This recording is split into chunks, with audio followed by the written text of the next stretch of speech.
debt-based monetary system. It's the math of the bond market and the banking system which creates all money. They create it by putting everything else in debt. Every single dollar in our system comes from debt, so it's always being pulled back to the center. Every dollar is tied at the hip to the central banking cartel. And think about that. Think about the power this group of people at the center has. They control every dollar. This is again why what I discussed in Lesson 5 is not a fake conspiracy theory, because no group in history has ever had this kind of power. Everything and everybody is hostage to it. Governments are dwarfed by it and are currently being sucked into the vortex, with Greece being the most obvious example. And the power of this storm even transcends time. For every dollar in the system, a dollar plus interest is being sucked back to the financiers at the center. But of course, the money to pay the interest doesn't exist yet, so there's a time dimension to the vortex.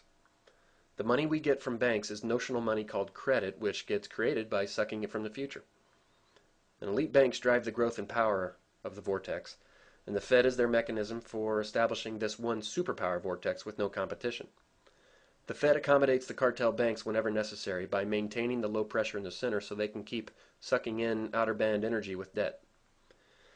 And this is a way better definition of inflation than you'll ever get from economics. Prices have little to do with microeconomic supply and demand when this macro vortex is driving everything. Nor do simplistic versions of the quantity theory of money from 50 years ago explain inflation. And inflation has almost nothing to do with government printing money, which no longer occurs in this system. True inflation, credit inflation, that drives this vortex is caused by the private sector cartel at the center.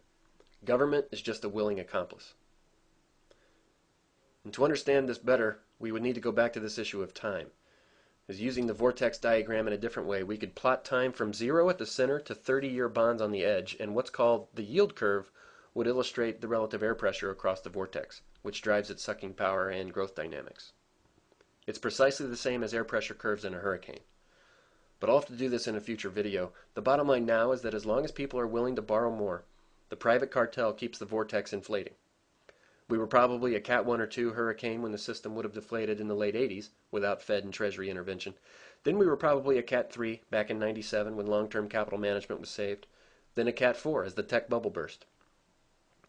And then Greenspan kept us on course toward Cat 5 by lowering the central pressure of the storm even more.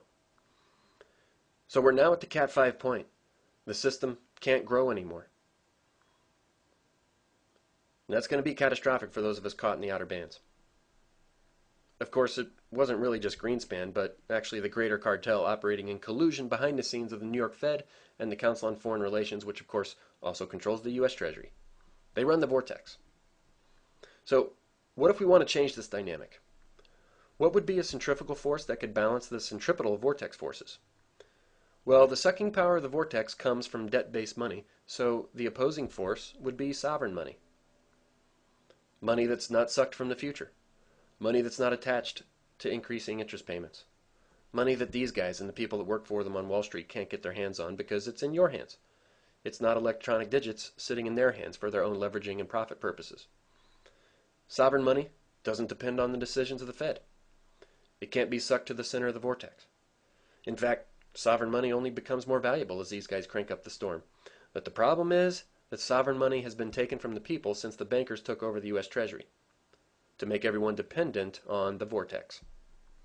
And this needs to be reversed. Ladies and gentlemen, nothing matters more to our lives and our freedom right now than making this issue happen. It's happened before.